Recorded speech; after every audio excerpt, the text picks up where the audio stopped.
Welcome to Author. My name is Sven Michael Davison, and today I have a return of Teresa Burrell, the author of the Advocate series, and today she will be walking us through the synopsis of several of her books, not just the Advocate series, and she'll also be talking about some writing tips. So if you haven't already, please subscribe, and here we go. Is it my imagination, or do you have yet another series too? Or you started? I've started a second series. Okay, that's what I thought. I have a book number 6, it's The Advocate's Felony, takes place in Montana. Two of my characters, Saber and JP, end up in Montana, and they meet up with this guy named Tupper. And Tupper is a guy in his early 70s, and he lives in an old cabin in the mountains, and he likes 3 things: guns, gambling, and women. And he knows everybody in Montana. He gets lots of things done just partly because he knows everybody. He doesn't talk much, which isn't a smart move if you're going to be a writer. You make a character who doesn't say too much because you can't fill the pages. But well, Cormac McCarthy seems to do it pretty well, but I mean, it's like... Yeah, there you go. That's true. But my readers really liked him, and I kept hearing, we want more Tupper. Well, Tupper does not fit in San Diego. He doesn't belong here. He'd be like a fish out of water. So I thought I'll start his own series. And it was kind of a nice break. I did it after after Homicides. And I wrote Mason's Missing. There's 2 main characters. There's Tupper, who's about 70, and then this young millennial woman who's very different than him and talks constantly. There you go, you figured around it. Exactly. And she's hiding something. Yeah, nobody knows what yet, but she's also a computer whiz. They're very different, but they end up teaming up and solving a case. The series is not going to be a whole alphabet. Okay, yeah. But I'm going to do at least 3. I was going to alternate for a while between the 2 series, but I decided to do 2 in The Advocate, and then I'll do another Mason's, another Tupper mystery. So after Jay, you'll be back to Tupper, and then... Yes. The Advocate is... Saber is representing a young girl whose parents were involved in a domestic violence situation. The little girl was removed, and Saber's representing her. And at the same time, Saber's trying to find her own brother who's been missing for 5 years, and the 2 things end up kind of colliding in the book. The second one is a man is found dead and he's been stabbed. The only thing left behind basically are a bloody kitchen knife, the dead man, and a rosary. And the guy's wife is charged with the murder. And they're good friends of Saber's. And the woman particularly was her good friend. The case unfolds. Saber discovers she doesn't know much about this woman. Everything she's learned about her is a lie. And that one was really fun to write because the last line of that book is 2 words and it answers tons of questions. And I figured that out about halfway through the book. I decided what the last line was going to be. And I haven't had one since like that. I mean, it was really fun to, oh yeah, this is going to be cool. And is that also based on some experiences? I mean, it actually is. Okay. Well, it is. Okay. Yep. Way more than people might realize. Third book is a delinquency court. There's 2 things going on. There's dependency case and the delinquency case, but they've got this runaway girl and her friend ends up getting charged with murder, and Saber's trying to find these kids and help these kids, and they're afraid to come forward because they're afraid of other things that are going on outside that they don't want to. Dilemma's the one that starts out, why is there a dead man in your office? Saber comes in to her office one morning and this guy's on her desk and he's dead. Is this based on personal experience? No, I have not found any dead people on my desk. But however, I kind of got this idea sitting here at this desk, and I looked out and there was this man in the tree right outside my office in that big pine tree. And was he working on something? He was actually. He was trimming the tree. Okay, he didn't have binoculars staring at him. No. Okay, good. No. But it wasn't too long before there was these eyes with this mask on it, but they turned out to be a little raccoon. I don't know how I went from that to the desk, but I thought, why is there a man in the tree outside my office? And the next thing I was thinking is, why is there a dead man on your desk? Her best friend becomes a suspect because this guy is a part of a case he's involved in. Of course, they end up solving the case. It gets very complicated. Nobody knew who did that one, because I didn't. The Advocate's ex parte, Saber goes to talk to this judge because she's uncomfortable with something that's going on in a case. He calls her into his chambers and he's trying to tell her something about the case, and she won't talk to the judge because she's not allowed to do that without the other attorney there. That's what they call an ex parte hearing. He's trying to tell her, and she won't listen, and she leaves. And the next morning, the judge is dead. That one has about 5 different cases in it, and most of those cases had some relevance to cases I've been involved in juvenile court. She's trying to figure out which one of her cases was he trying to tell her something on. That book was a little bit longer. It had so many cases to cover. Still under 100,000?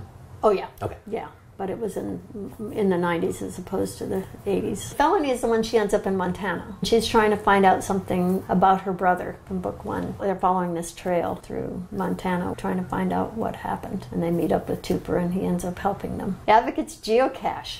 Do you know what a geocache is? I don't. A lot of people didn't. I was a little bit worried about using the word, but a geocache is like a modern-day treasure hunt. Okay. And you go online, and you get coordinates, then you take your cell phone and you go and find the area where they're talking about. You go out into the real world. When I say treasures, they're just trinkets and stuff. But gotcha. The excitement is finding it. Exactly. It's all about the chase. I've got a niece and nephew, or a nephew and his wife, who are geocachers, and that was their idea to do the geocache. Then I did some research online. There's like 6 million people who do this. This is not a, the niche thing. It's like all over the world. There's millions of people who do it. And you can go anywhere. And if you go on geocache.com and look to see what's in your area, they're everywhere. There's little dots on the maps everywhere, all around you. There's probably a man in the tree in one of them. It probably is. I know there was one right down the hill. Wow. But yeah, that's probably what he was doing, planning a geocache. JP and Saber are out geocaching, and they find the container, and it has a death certificate in it for 10 days in the future. They have to figure out if that's real or if it's a hoax. Homicides was my most difficult book to write for a couple of reasons. One, you can't write about juvenile court and child abuse without including pedophiles. I thought, it's time. I had to put one in there. But I didn't want to glorify the pedophile. I didn't want to make people too comfortable with them, because that is very uncomfortable to read, even. Yeah. So I just started with them dead. Okay. Okay. Killed them right off. Started with them dead. And then the issue is really about who killed them. The subject matter sounds heavy, and it is heavy, and it is tense, but it is not graphic at all. So you don't have to see babies killed or abuse going on. It's homicides plural. Is there more than one dead pedophile? Or there's a couple of them. Okay, all right. Yeah. Someone's racking them up. Yeah. There's actually 2 parts to the book, and there's part 1 and with the dead pedophile, and then they find another body. Okay. I think there might actually be 3. But they weren't sure how the one was related. Mason's Missing. Yeah, that takes place in Montana in one of the worst blizzards they'd had in a while. Tupper is trying to find a 6-year-old boy who's disappeared. He meets up with Lana, who's the young lady he starts working with, and between the two of them, they're tracking, but everything they turn up seems to be, people have different names, they're not who they're supposed to be, and they aren't doing what they're supposed to do, and he, of course, ends up solving the case. There's something obviously going on with Lana, because she's always looking over her shoulder. That part of the story is going to be revealed in Book future. 2? Yeah, 2 or or 3. 3, yeah. Okay. Over time. The Illusion, I set that one up different than I have any of my other books. That one starts out, and then there's an event, and actually she's at a magic show, and something happens to her, and they find her laying up on the stage after the magic trick. Then I start 3 weeks before and lead up to that. Did you do some research on magic on that one? Or again, you had some experience? You've had a lot of hats, so... I used to date a juggler. Okay.